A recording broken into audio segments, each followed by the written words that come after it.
अस्सलामु अलैकुम वरहमतुल्लाहि वबरकातुहू। स्टूडेंट्स ऑफ 8th क्लास, ज़राअत की बुक पेज नंबर 23।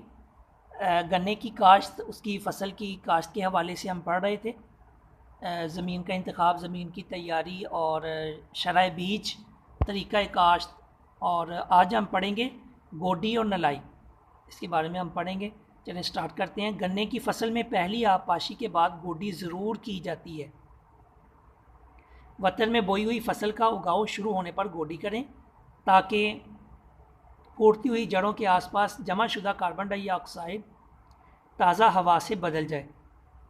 गोडी के तारों के दरमियान एहतियात से हल चलाकर भी की जा सकती है।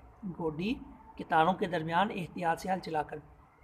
खेलियों में काश्त से फसल में गोडी और मट्टी चढ़ाने का अमल ट्रैक्टर से किया जाता है। मट्टी चढ़ाने से न सिर्फ गन्ने को मुनासिब खुराक मुहैया होती है बल्कि जड़ी बूटियों का भी काफ़ी हद तक खात्मा हो जाता है। बहरहाल मट्टी चढ़ाते वक्त ये ज़रूर ख्याल रखा जाए कि गन्ने की जड़ें ज़ख्मी ना हो। मट्टी चढ़ाने का अमल अमूमन जुलाई अगस्त में करना चाहिए। तो ये 2-3 क्वेश्चन बन जाते हैं कि खेलियों में काश्त से फसल में गोडी और मट्टी चढ़ाने का अमल ट्रैक्टर से किया जाता है, ठीक है। मट्टी चढ़ाने के फ़वाइद। खेलियों में काश्त से मट्टी चढ़ाने के अमल के क्या फ़वाइद हैं?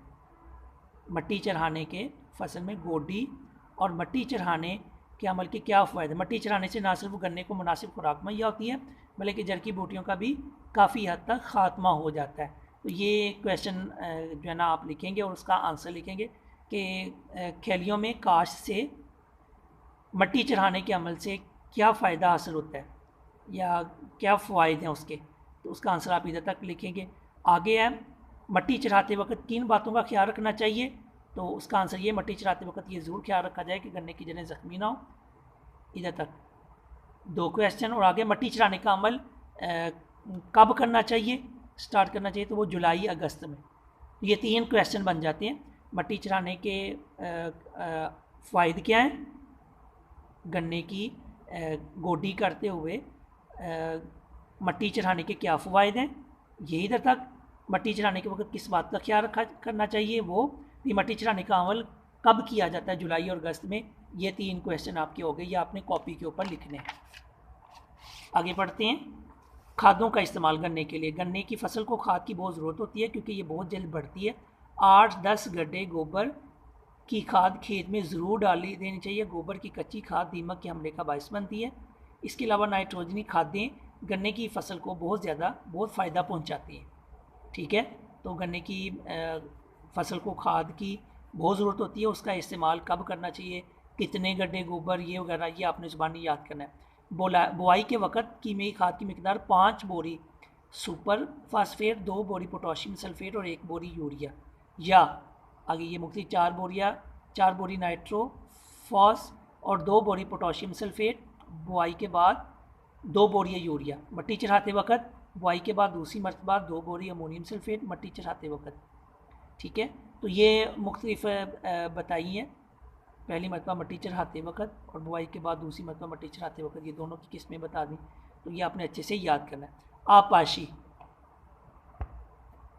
गन्ने के चश्मों के फूटने के लिए ज़मीन में 70 से 80% नमी पाई जानी चाहिए। आबपाशी मौसमी हालात के मुताबिक करनी चाहिए। फरवरी मार्च में काश्त की गई फसल को तकरीबन 15 दफ़ा आबपाशी की ज़रूरत होती है। हर दफ़ा पानी की गहराई करीबन 10 सेंटीमीटर रखें। आबपाशी का वक्फा तकरीबन 20 दिन से ज़्यादा नहीं होना चाहिए। जूँ जूँ गन्ने की फसल की बढ़ोतरी होती है पानी की तलब बढ़ती जाती है। गन्ने की कटाई से कम एक माह पहले आबपाशी रोक देनी चाहिए। ये आबपाशी वाला जो क्वेश्चन है ये आपने आबपाशी पर नोट लिखें। गन्ने की फसल को आबपाशी पानी देने के हवाले से उस पर नोट लिखें। तो ये आपने मुकम्मल कॉपी के ऊपर लिखने हैं। इसमें से बहुत ज़्यादा क्वेश्चन बन रहे हैं, वो इसलिए कि गन्ने के चश्मों के फूटने के लिए ज़मीन में कितने फ़ीसद नमी पाई जानी चाहिए, ये एक अलग क्वेश्चन बन जाएगा। मैं अलग नहीं बनवा रहा, सिर्फ आपको आबपाशी वाला ये मुकम्मल क्वेश्चन दे रहा हूँ।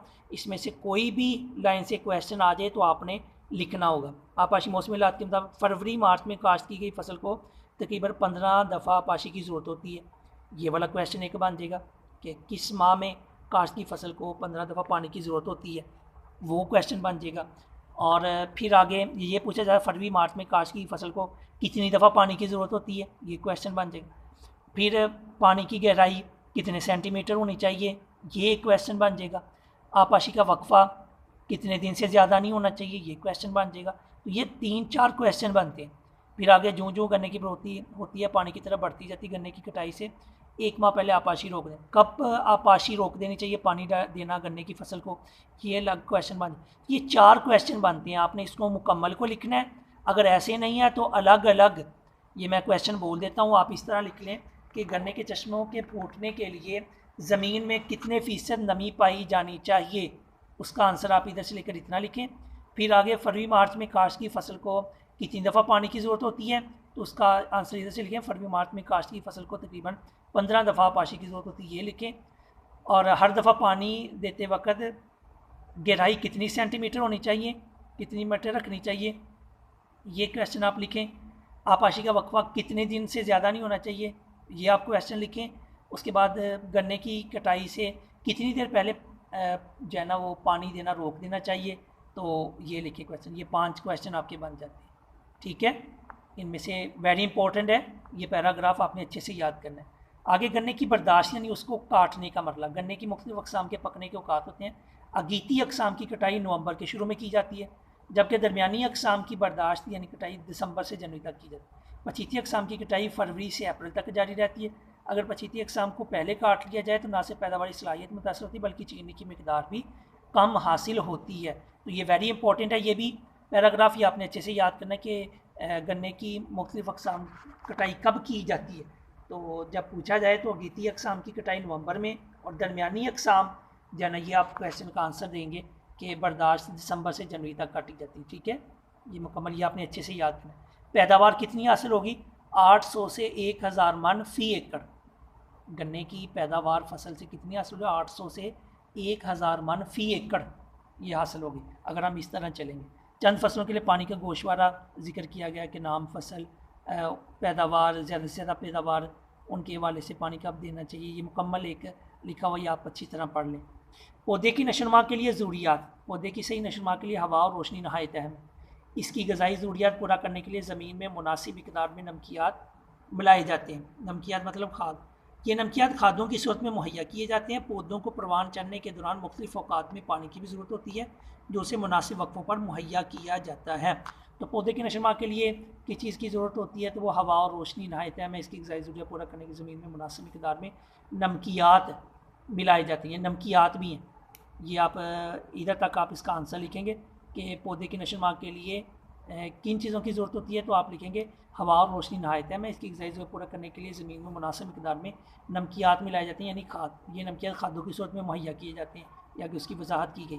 तो ये क्वेश्चन आपने कॉपी के ऊपर लिखना है, ये क्वेश्चन लिखना है और एक आपाशी के हवाले से ये लिखना है। और इससे पिछले पेज के ऊपर 3 क्वेश्चन बनते थे कि गन्ने की मट्टी चढ़ाने का अमल, फ़ायदे क्या मट्टी चढ़ाने के, किन बातों का ख्याल रखना चाहिए और अमल कब शुरू किया जाना चाहिए, ठीक है। तो ये हमने पौधे की नशोनुमा की ज़रूरियात के हवाले से इधर तक हमने रीडिंग कर ली। इसके अंदर जो क्वेश्चन थे, जो लॉन्ग क्वेश्चन बनते हैं या वैसे खादों की अक़साम के हवाले से आपने उसको अच्छी तरह याद करना है। वस्सलामु अलैकुम व रहमतुल्लाहि व बरकातुहू।